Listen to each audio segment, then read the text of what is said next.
నరసరావుపేట పట్టణంలోని ఉప్పలపాడు రోడ్డులో ఉన్న జగనన్న కాలనీలు నేడు అభివృద్ధికి దూరమై అడవిని తలపించే దుస్థితికి చేరుకున్నాయి.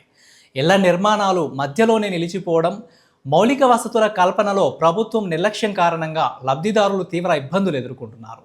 ప్రభుత్వం కేటాయించిన ఇళ్లను నిర్మించుకునేందుకు లబ్ధిదారులు అప్పులు చేసి పనులు ప్రారంభించినప్పటికీ అదనపు ఆర్థిక భారం, తగిన ప్రభుత్వం సహాయం అందకపోవడంతో అనేక మంది నిర్మాణాలను మధ్యలోనే వదిలేయాల్సిన పరిస్థితి ఏర్పడింది. దీంతో అసంపూర్తిగా ఉన్న ఇల్లు, ఖాళీ స్థలాలలో దట్టమైన చెట్లు, పొదలు పెరిగి కాలనీలు అటవీ ప్రాంతాలను తలపిస్తున్నాయి.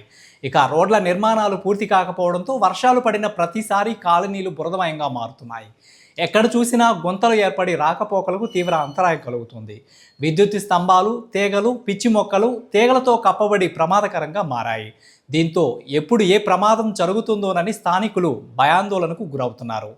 ప్రజలకు సొంతింటి కలను సాకారం చేస్తామని చెప్పిన జగనన్న కాలనీలు నేడు నిర్లక్ష్యానికి నిదర్శనంగా మారాయని లబ్ధిదారులు ఆవేదన వ్యక్తం చేస్తున్నారు. వెంటనే ప్రభుత్వం స్పందించి రోడ్లు, విద్యుత్, తాగునీరు వంటి మౌలిక వసతులు కల్పించి అసంపూర్తిగా ఉన్న ఇళ్ల నిర్మాణాలకు ఆర్థిక సహాయం అందించి తమ సమస్యలను పరిష్కరించాలని వారు వేడుకుంటున్నారు.